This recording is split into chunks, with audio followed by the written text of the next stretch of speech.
প্রিয় শিক্ষার্থীরা, আশা করি সবাই ভালো এবং সুস্থ আছো। আজকে আমি অষ্টম শ্রেণীর বিজ্ঞান বিষয়ের অষ্টম অধ্যায়ের রাসায়নিক বিক্রিয়া বা কেমিক্যাল রিঅ্যাকশন এর পার্ট 1-2 প্রতীক সংকেত যোজনী নিয়ে আলোচনা করব। এক্ষেত্রে প্রথমে আমরা শিখব, জানব প্রতীক কি। প্রতীক কি?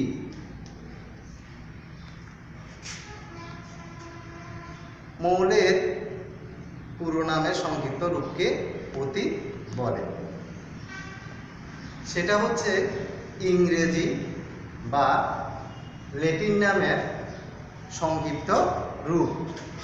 যেমন হাইড্রোজেনের প্রতীক H, অক্সিজেনের প্রতীক O, নাইট্রোজেনের প্রতীক N, ক্যালসিয়ামের প্রতীক Ca, ক্লোরিনের প্রতীক Cl, ম্যাগনেসিয়ামের প্রতীক Mg ইত্যাদি।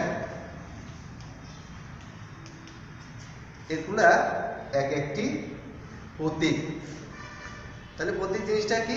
মৌলের পুরো নামের সংক্ষিপ্ত রূপটাই হচ্ছে মূলত প্রতীক। যেমন hydrogen, oxygen, nitrogen, calcium, chlorine, magnesium ইত্যাদি। এভাবে আরো অনেকগুলো প্রতীক রয়েছে। এরপরে আসছে কি? সংকেত। এবার আমরা সংকেত সম্পর্কে জানব, শিখব। সংকেতটা কি? সংকেত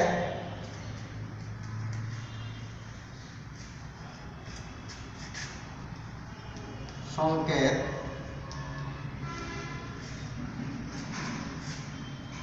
কোন মৌল ও যৌগের অণুর সংক্ষিপ্ত রূপকে বলে সংকেত। যেমন হাইড্রোজেনের সংকেত H2, পানির সংকেত H2O,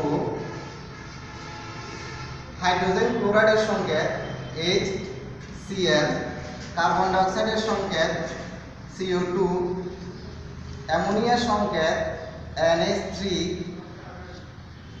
মিথেনের সংকেত CH4 ইত্যাদি ইত্যাদি। এগুলো হলো এক একটা সংকেত। তাহলে সংকেত আমরা শিখলাম, সংকেত কি? কোন কোন মৌল ও যৌগের অণু সংক্ষিপ্ত রূপ হচ্ছে সংকেত। যেমন আমি এখানে বোর্ডে যে সংকেতগুলো লিখলাম, এগুলো এক একটা সংকেত। এগুলো ছাড়াও আরো অনেকগুলো সংকেত রয়েছে, যেগুলো আমরা আস্তে আস্তে শিখব। সংকেতের পরে এবার আসছি যোজনী, যেটা অত্যন্ত গুরুত্বপূর্ণ একটা অংশ। যোজনী শিখার আগে যোজনী কি সে সম্পর্কে এখন আমরা শিখব। যোজনী কি?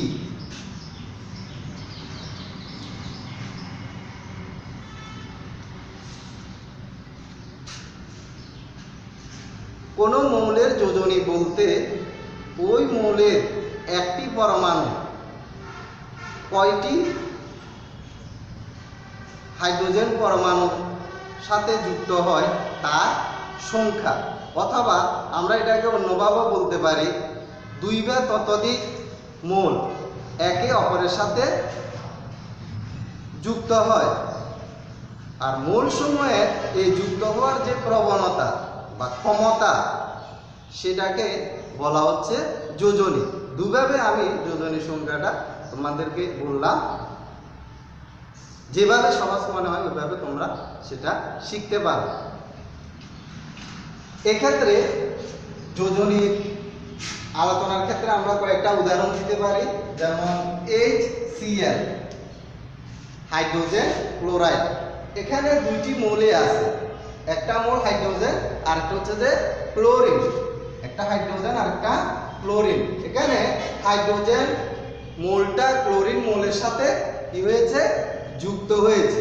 ওই যে আমরা সংজ্ঞার মধ্যে বললাম যে যুক্ত হওয়ার যে ক্ষমতা, এখানে কিন্তু সেভাবে যুক্ত হয়েছে, একে অপরের সাথে যুক্ত হয়েছে, হাইড্রোজেন ক্লোরিনের সাথে যুক্ত হয়েছে, যুক্ত হয়ে এখানে কি তৈরি হলো, হাইড্রোজেন ক্লোরাইড তৈরি হলো।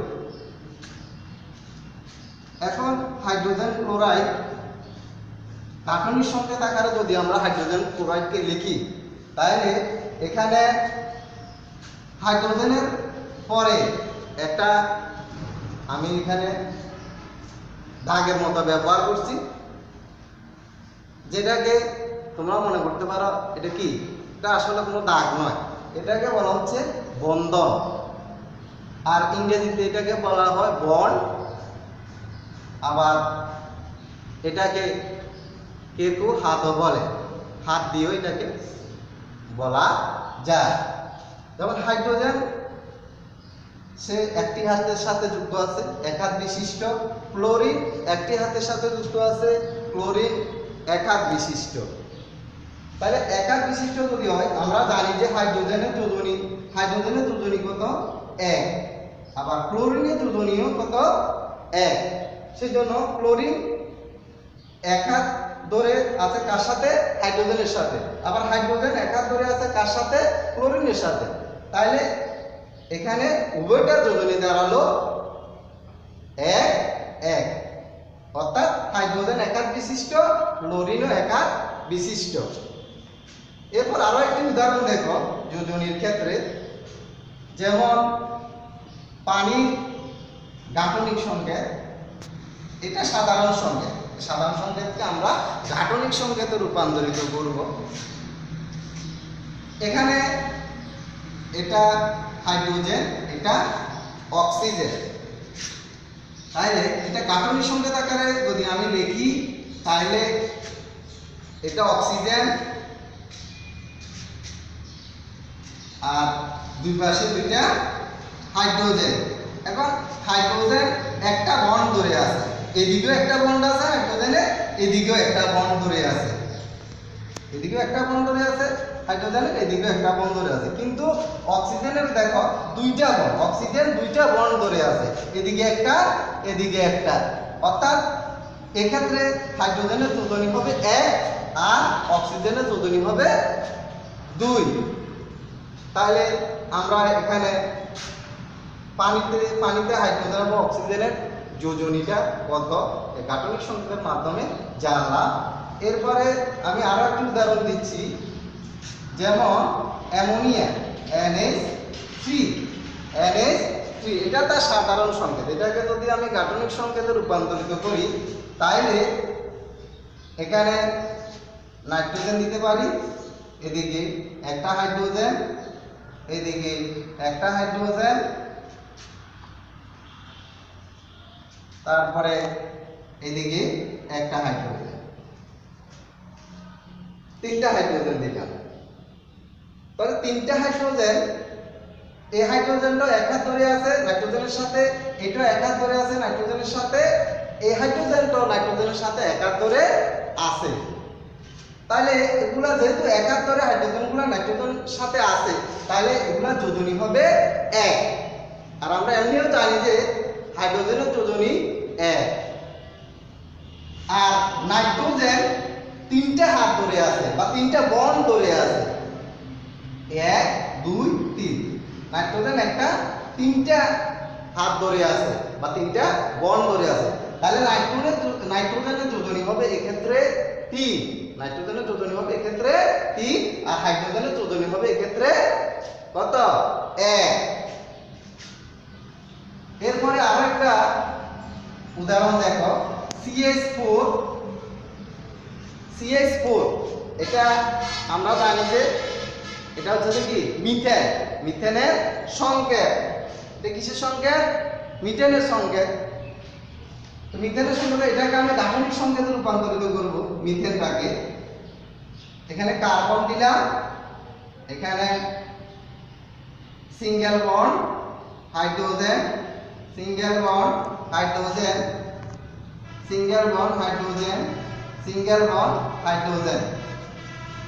অর্থাৎ হাইড্রোজেনের এখানে একটা হাত আছে, এখানে হাইড্রোজেনের একটা হাত আছে, এখানে হাইড্রোজেনের একটা হাত আছে, এখানে হাইড্রোজেনের একটা হাত আছে, কিন্তু প্রত্যেকটা হাইড্রোজেনের একটা একটা হাত আছে, কারণ হাইড্রোজেনের যোজনী এক। হাইড্রোজেনের যোজনী কত? হাইড্রোজেন যোজনী কত? এক।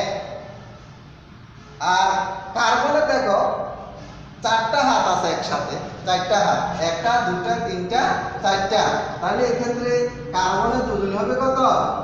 4।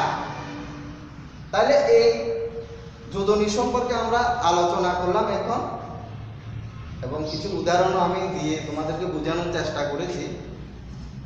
যোজনী সম্পর্কে আরো যদি আমরা শিখতে চাই, তাহলে আমাদের বইয়ে অর্থাৎ বিজ্ঞান বইয়ে 77 পৃষ্ঠায় যোজনীর যে ধাতু অধাতু এবং যৌগমূলকের একটা চার্ট রয়েছে, সেখানে কিন্তু বিভিন্ন মৌলের, ধাতু মৌলের, অধাতু মৌলের, যৌগমূলকের একটা যোজনী দেওয়া হয়েছে, যোজনী চার্ট দেওয়া হয়েছে।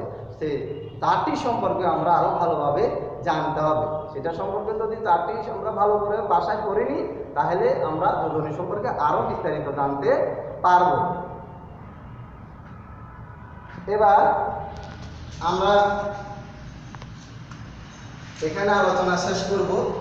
তার আগে তোমাদেরকে আমি কিছু বাড়ির কাজ দিচ্ছি। বাড়ির কাজও আজকে দেব। আমি যেগুলো তোমাদেরকে এখন ক্লাসে বুঝিয়েছি ঠিক ওগুলো তোমরা বাড়ির কাজ করবে, অর্থাৎ প্রতীক, সংকেত ও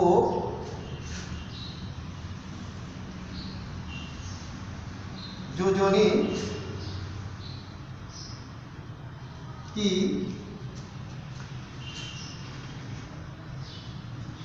কি? প্রতীক, সংকেত, প্রতীক, সংকেত ও যোজনী কি, এটা সম্পর্কে তোমরা জানবে।